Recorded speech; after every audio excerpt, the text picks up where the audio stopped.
Nnamdi Kanu, the leader of the indigenous people of Biafra, IPOB, has been in detention under the custody of the Department of State Services, DSS, in Abuja for a long time.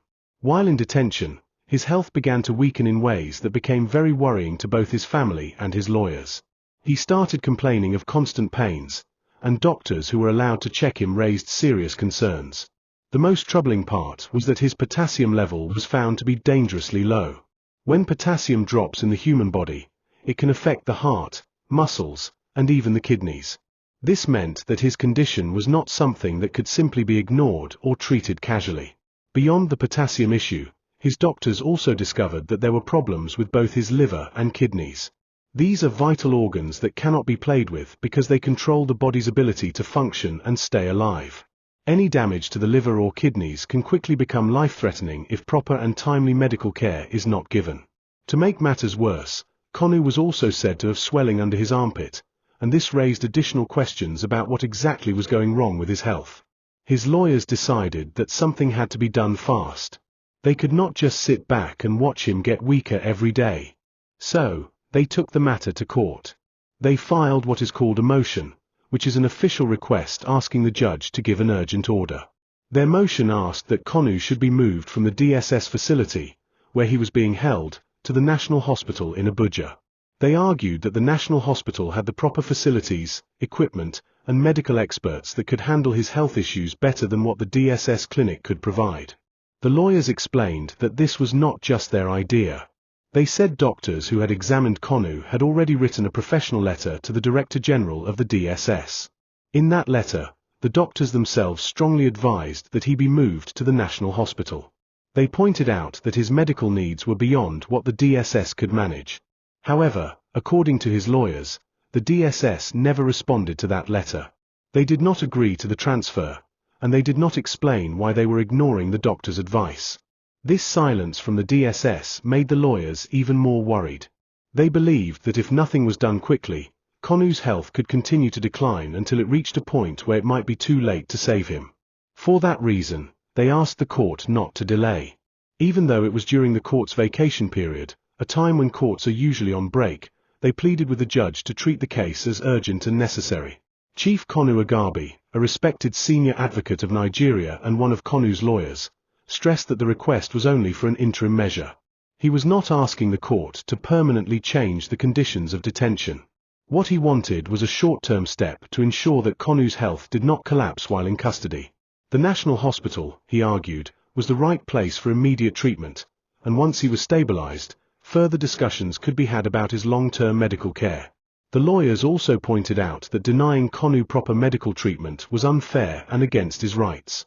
They reminded the court that even people who are detained still have the right to health and life. Holding someone in custody does not mean the government can ignore their medical needs. On the contrary, it places an even higher responsibility on the government to ensure that the person does not die or suffer unnecessary harm while in their care. For the lawyers, the case was simple. Their client was sick, his health was failing, and doctors had said he should be moved to a hospital. The DSS had ignored that advice. So now, it was left for the court to step in and make sure that Kanu got the treatment he needed before it was too late. This was why they filed their motion. This was why they stood before the judge, urging that the matter be heard without delay. To them, it was not about politics, it was not about argument, it was purely about saving a life. The lawyers made it clear that the National Hospital was not chosen at random. It was the leading public hospital in Abuja, with the right specialists and modern equipment. It was also a government facility, which meant that issues of security could still be managed while Kanu received treatment. In their filing, the lawyers reminded the court that health emergencies do not wait for normal schedules or procedures. If something happened to Kanu while in DSS custody because of lack of medical care, it would not only be a tragedy but also a stain on justice. They believed that allowing him access to hospital treatment was the most reasonable and humane step that the court could order.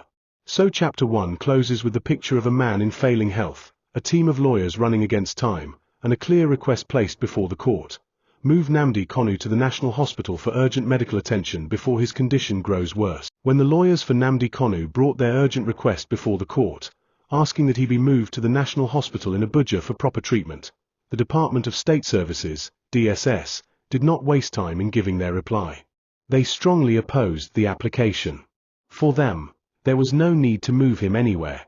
They argued that the entire story about his health was being blown out of proportion by his lawyers and supporters. The DSS said their own doctors had been managing his health carefully since he was taken into custody. According to them, the reports about his potassium levels, his liver, and his kidneys were exaggerated and misleading. They claimed that if there were any issues at all, those issues were already being treated, and there was no emergency that justified sending him outside their facility. To the DSS, the talk of a life-threatening condition was a deliberate attempt to create unnecessary panic and to put pressure on the government. They also pointed out that the DSS clinic was not just an ordinary health center. Over the years, the DSS has built its medical facilities to handle a wide range of cases. The service insisted that Kanu was not being held in a place without medical care. In fact, they said that they had already brought in medical experts from outside hospitals, including the National Hospital itself and the University of Abuja Teaching Hospital, to examine and treat him right there in DSS custody. In their view, this showed that they were already taking his health seriously and there was no need for a transfer. Security was another major reason they gave for refusing the request. The DSS reminded the court that Nnamdi Kanu is not just an ordinary detainee. He is the leader of IPOB, a group that has supporters across Nigeria and beyond. To the DSS, moving him outside their tight security environment could create serious risks. They said it was not just about him but also about the safety of other patients and medical staff at the National Hospital. Imagine, they argued, what could happen if crowds of his supporters tried to storm the hospital once they knew he was there. The DSS said such a situation could lead to unrest, danger to lives, and even damage to public facilities. In their opinion, keeping him within their secure environment was the best way to guarantee that no such problems arose. They told the court that the risks of moving him far outweighed the supposed medical benefits. The DSS also reminded the court that they had a duty not only to protect Kanu himself but also to maintain law and order. If he were moved to the National Hospital, it would stretch their resources and make it harder to ensure his safe custody. They explained that securing a public hospital in Abuja, which serves thousands of people every day, would be an almost impossible task if Kanu was admitted there. Every single movement in and out of his ward would have to be monitored, and this could put stress on the hospital staff as well as other patients. To further strengthen their case, the DSS pointed out that whenever there had been health complaints in the past, they had always allowed Kanu to be checked by specialists. They said he was not being denied medical care. On the contrary, they had gone beyond their normal routine by inviting top doctors from outside. They insisted that these doctors had been able to treat him within their own facility, which meant that transferring him was unnecessary. In simple words, the DSS position was this: we have the capacity. We have the doctors. We have the security. There is no emergency. And moving him to the National Hospital will create more problems than it will solve. That was the backbone of their refusal.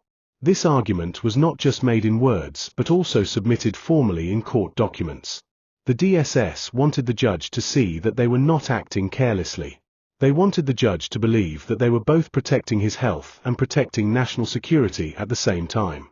In their view, granting the request of his lawyers would amount to taking unnecessary risks and undermining their own efforts. But underneath all these reasons, there was another message the DSS was sending. They did not want to be seen as weak or as bending to pressure. They knew that many people, both in Nigeria and abroad, were watching how the case of Nnamdi Kanu was being handled. If they allowed him to be transferred outside their custody too easily, they feared it could set a precedent, encouraging more demands that could complicate the case further. By standing firm and refusing, they showed that they were still fully in control of the situation. The refusal was also tied to the sensitive political nature of the case. Kanu was not just any detainee with health problems. He was a man at the center of a national controversy, a man whose words and actions had sparked debates about unity, secession, and the Nigerian state itself. To the DSS, every decision about him carried weight. They did not want to make a move that could be interpreted as giving his movement an upper hand or exposing him to opportunities they could not fully control. And so, their refusal was firm. They insisted he was safe where he was. They insisted he was being treated properly.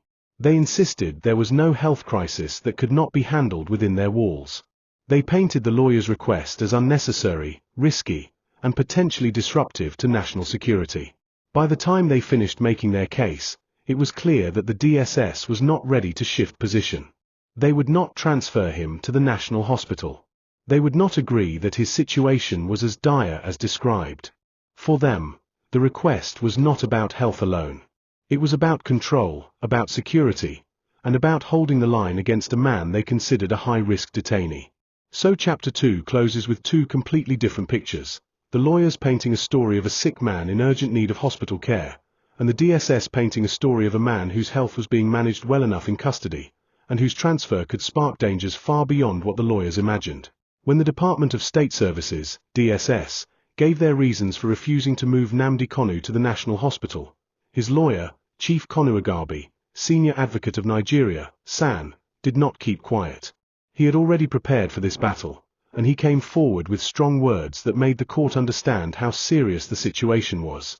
For Chief Agabi, the case was not about politics, power, or arguments over security. To him, it was purely about health and life. He reminded the court that every person, no matter their position, no matter their case, still has the right to live and to be treated medically when sick. He said that Nnamdi Kanu was a detainee, but he was still a human being who deserved the care that the law promises to everyone. The lawyer stressed that Kanu's condition was not an ordinary illness. It was urgent. He told the court that the man was suffering from a dangerous potassium level, liver and kidney complications, and other worrying symptoms that could not be managed inside a detention clinic. He reminded the judge that doctors themselves had made professional recommendations for him to be transferred to the National Hospital. It was not just a wish from the lawyers or family members. It was medical advice backed by evidence. Agabi explained that the DSS had ignored those doctors' letters, and by doing so, they had shown that they were unwilling to follow expert guidance. To him, this was troubling, because when doctors raise an alarm, the responsible step is to listen and act quickly, not to brush it aside. He said ignoring that advice could cost Kanu his life, and that was something the court should not allow to happen under its watch. The lawyer also made it clear that their request was only an interim measure.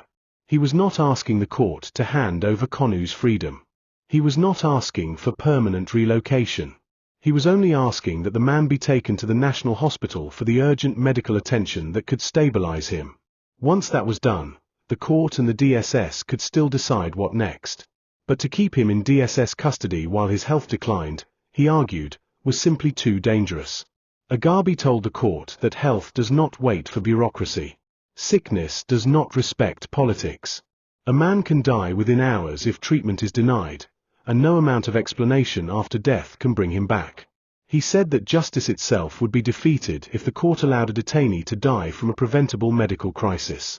What is justice, he asked in essence, if we allow sickness to end a man's life while we argue endlessly over procedure? He also tried to remove the fear that moving Kanu to the National Hospital would create uncontrollable security problems. He explained that the National Hospital was not a private building. It was a government institution, already well guarded, and capable of working hand in hand with DSS officers. He suggested that DSS could provide extra security around the ward, limit access, and still maintain full control. The point, he said, was not that DSS would lose custody, but that medical professionals in a proper hospital would have the chance to save a life. The lawyer reminded the court of history. He said that many detainees in the past had been allowed to receive treatment in proper hospitals, even when they were facing very serious charges. If those detainees could be treated humanely, then there was no reason to deny Kanu the same opportunity. He said equality before the law means that no one should be singled out for harsher treatment. If others were moved for health reasons, then Kanu should also be moved, since his condition was even more severe. Agabi pressed further, saying that denying Kanu hospital care was not just about one man. It was about the image of the justice system itself. The world was watching. Nigerians were watching. If the government allowed him to suffer needlessly, people would lose confidence that the law protects everyone fairly. He argued that the court had the power to send a clear message that justice in Nigeria does not discriminate, even when the person involved is controversial or unpopular in some quarters. The lawyer made it plain that they were not crying wolf. He said that this was not a trick, not a plot, and not a ploy to get him out of DSS custody. It was simply about health. He repeated again and again that the doctors had written their professional advice, and that ignoring it was too risky. He begged the court not to wait until tragedy struck before taking action. Agabi's tone throughout was urgent but calm. He was not shouting. He was not attacking. He was speaking firmly, as a man who knew the weight of his words.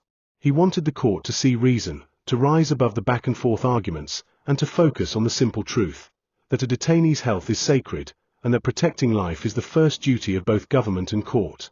He also reminded the court of the responsibility of the DSS.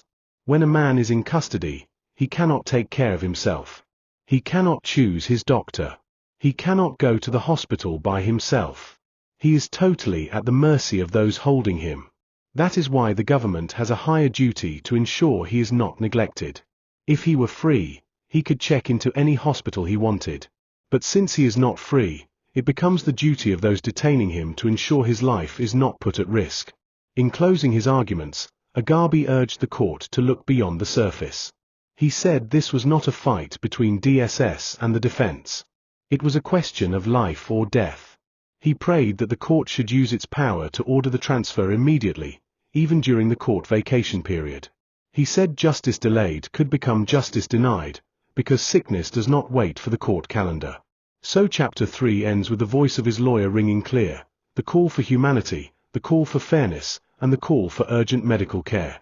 A man's health was at stake, and the lawyer wanted the court to remember that justice without compassion is no justice at all.